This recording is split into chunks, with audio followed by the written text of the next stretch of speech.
بسم اللہ الرحمن الرحیم۔ ناظرین کرام، عید الاضحیٰ بڑا ہی مقدس اور متبرک دن ہے۔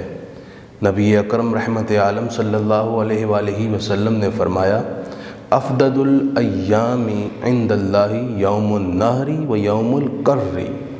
اللہ تعالیٰ کے ہاں بہترین اور افضل ترین دن یوم الاضحیٰ، یوم النحر، 10 ذو الحج قربانی کا دن ہے، اور اس کے بعد افضل ترین دن یوم القر 11 ذو الحج، وہ بھی قربانی کا دن ہے۔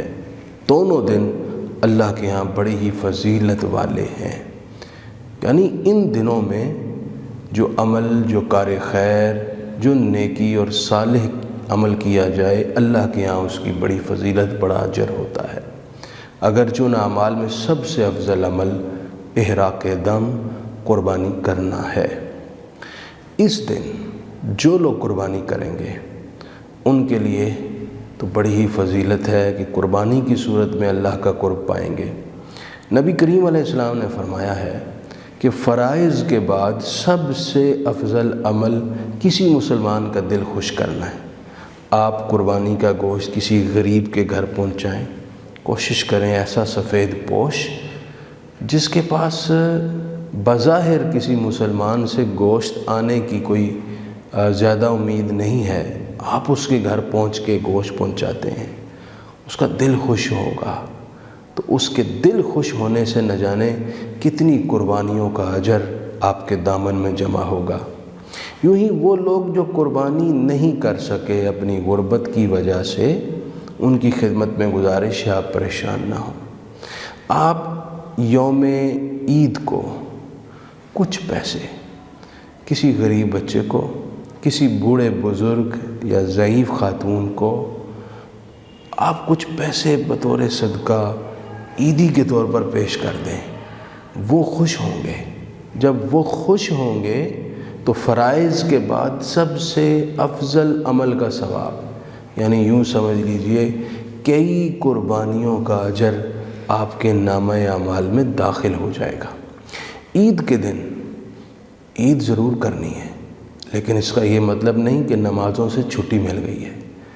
عید کے دن نماز عید کے اجتماع میں اجتہام اور بہت کثیر تعداد ہوتی ہے، لیکن دیگر فرائض باجماعت نمازوں میں مسجدوں کی رونقیں پھیکی پڑی ہوتی ہیں، مسجد کی رونق بہت کم ہوتی ہے، مسجد خالی خالی منظر پیش کرتی ہیں۔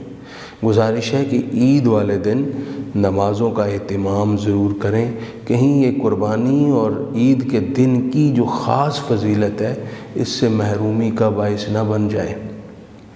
جس طرح عید کا دن فضیلت والا ہے، عید کی رات، عید الاضحیٰ کی رات اتنی فضیلت والی ہے کہ نبی کریم علیہ السلام نے فرمایا، جس نے عید الفطر اور عید الاضحیٰ کی رات کو عبادت کا اہتمام کیا، قیامت کے دن جب سب کے دل مر جائیں گے، اس آدمی کا دل زندہ رہے گا، اس کی معرفت، اس کے حواس قائم رہیں گے، اور اللہ کریم اس کے دل کی زندگی کی بدولت اسے جنت الفردوس کی راہ بھی نصیب فرما دے گا۔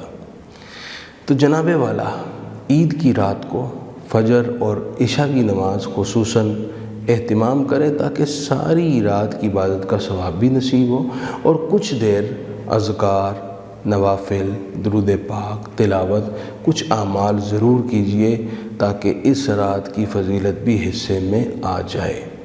عید کے دن جہاں آپ اپنی ذات میں خوشی کا اہتمام کرتے ہیں، اپنے بہن بھائیوں، رشتہ داروں اور حضور کی امت کو نہ بھولیں۔ جس طرح بھی آپ کسی کے کام آ سکتے ہیں ضرور کام آئیں، کیونکہ عید کا دن بنیادی طور پر احساس کا دن ہے، ہمدردی کا دن ہے، خوشیوں کو تقسیم کرنے کا دن ہے۔ اللہ کریم ہمیں ایسی ہی خوشگوار عید نصیب فرمائے، تمام مسلمانوں کو بھی اور عالم اسلام کو بھی۔